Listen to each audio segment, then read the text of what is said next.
Friends, welcome to my YouTube channel फटाफट general education. तो हम लोग बीएड एंट्रेंस एग्जाम के तैयारी में सबसे पहले हम लोग इसमें इतिहास पढ़ेंगे। इतिहास के स्रोत, तो इतिहास के हमें 4 तरह के स्रोत मिलते हैं। पहले तो धर्म ग्रंथ से, फिर ऐतिहासिक धर्म ग्रंथ, फिर विदेशियों का विवरण यानी हमारे विदेशी जो लोग आए थे फिर पुरातत्व संबंधी साक्ष्य।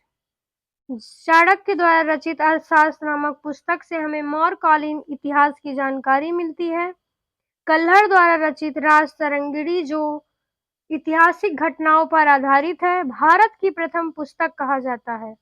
तो कल्हड़ द्वारा रचित राजतरंगिणी को भारत का प्रथम पुस्तक कहा जाता है। इससे कश्मीर के इतिहास के बारे में जानकारी मिलती है। पाणिनि द्वारा रचित संस्कृत भाषा व्याकरण की प्रथम पुस्तक अष्टाध्यायी से प्राचीन भारतीय इतिहास से संबंधित महत्वपूर्ण जानकारियां प्राप्त होती हैं। विदेशी लेखकों में Megasthenes, Ptolemy, Fahien, Hiuen Tsang, Itsing, Alberuni, Taranath, Marco Polo इत्यादि की पुस्तकें प्राचीन भारतीय इतिहास के विभिन्न कालों के विवरण की महत्वपूर्ण स्रोत है। मेगास्थनीज सेल्यूकस निकेटर का राजदूत था जो चंद्रगुप्त के दरबार में आया था। इसके द्वारा रचित इंडिका से मौर्यकालीन समाज एवं संस्कृति के संबंध में महत्वपूर्ण जानकारियां प्राप्त होती हैं। टॉलमी ने भारत का भूगोल नामक पुस्तक लिखी। चंद्रगुप्त द्वितीय विक्रमादित्य के दरबार में आने वाले चीनी यात्री फाहान द्वारा लिखे गए विवरणों से गुप्तकालीन भारतीय समाज एवं संस्कृति की जानकारी मिलती है।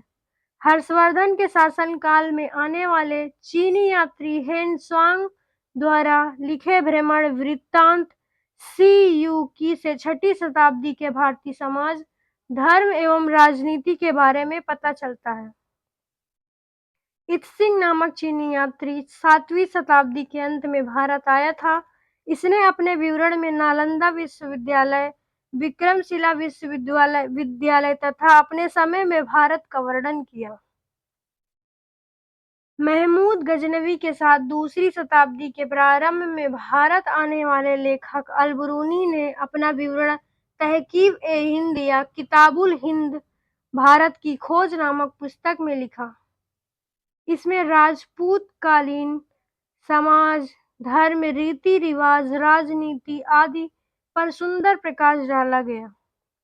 तारानाथ एक तिब्बती लेखक था। इसने कंग्यूर तथा तंग्यूर नामक 2 पुस्तकों में भारतीय इतिहास का वर्णन किया था। पुरातत्व संबंधी साक्ष्यों में अभिलेख, सिक्के, अवशेष इत्यादि से भारतीय इतिहास के विविध पहलुओं का पता चलता है। मध्य भारत में भागवत धर्म विकसित होने का प्रमाण यवन राजदूत होलियोडोरस के वेशनगर विदिशा के गरुड़ स्तंभ से लेख प्राप्त होता है। काश्मीरी नवपाषाणिक पुरा स्थल बुर्ज होम से गर्तावास का साक्ष्य मिला। प्राचीनतम सिक्कों को आहत सिक्के कहा जाता है। तो प्राचीनतम सिक्कों को आहत सिक्के कहा जाता है। इसी को साहित्य में करसापड़ कहा जाता है। तो आहत सिक्के को साहित्य में करसापड़ कहा जाता है। सर्वप्रथम सिक्कों पर लेख लिखने का कार्य यवन शासकों ने किया था। अमीर मेड़ु पुद्दुचेरी के निकट से रोमन सिक्के प्राप्त हुए। तो रोमन सिक्के कहाँ से प्राप्त हुए? अरिकमेड़ पुद्दुचेरी के निकट एक जगह है, वहीं से प्राप्त हुए। कलिंग राजा खारवेल के हाथी गुम्फा अभिलेख, रुद्रदमन के जूनागढ़ गिरनार अभिलेख, समुद्रगुप्त के प्रयाग स्तंभ अभिलेख इत्यादि ऐतिहासिक जानकारियों के दृष्टिकोण से महत्वपूर्ण है। तो अब हम इस पाषाण काल के बारे में पढ़ेंगे।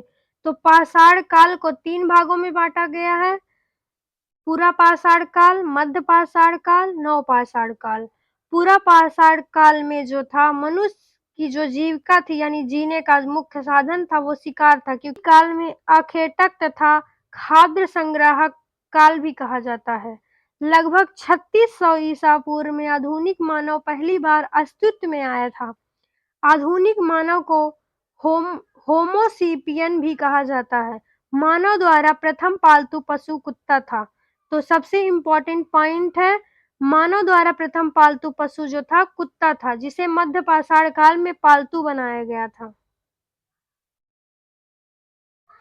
आग की जानकारी मानव को पूरा पाषाण काल में ही थी, किंतु इसका प्रयोग नव पाषाण काल से प्रारंभ हुआ। तो आग की जानकारी जो थी पूर्व पाषाण काल से ही हो गई थी, लेकिन इसका प्रयोग मानव नव पाषाण काल में करना सीखा। नव पाषाण काल में मानव ने कृषि कार्य प्रारंभ किया, जिससे उसमें स्थायी निवास की प्रवृत्ति विकसित हुई। तो जो भारत में पाषाण कालीन सभ्यता का अनुसंधान सर्वप्रथम रॉबर्ट ब्रूस फ्रूट ने 1863 ईस्वी में प्रारंभ किया था। भारत में व्यवस्थित कृषि का पहला साक्ष्य मेहरगढ़ से प्राप्त हुआ था। बिहार के चिरांद नामक नवपाषाण कालीन स्थल में हड्डी के औजार मिले थे। पाषाण काल के तीनों चरणों का साक्ष्य बेलन घाटी इलाहाबाद से प्राप्त हुआ। औजारों में प्रयुक्त की जाने वाली पहली धातु जो थी वो तांबा थी। तो औजारों में जो वो प्रयोग करते थे वो पहली धातु कौन सी थी? तांबा थी। इस धातु को ज्ञान मनुष्य को सर्वप्रथम हुआ। चावल की खेती का प्राचीनतम साक्ष्य कोल्डिवा इलाहाबाद से प्राप्त किया गया। पहिए का आविष्कार नवपाषाण काल में हुआ। तो सबसे इम्पोर्टेंट पॉइंट है पहिए का आविष्कार किस काल में हुआ? नवपाषाण काल में।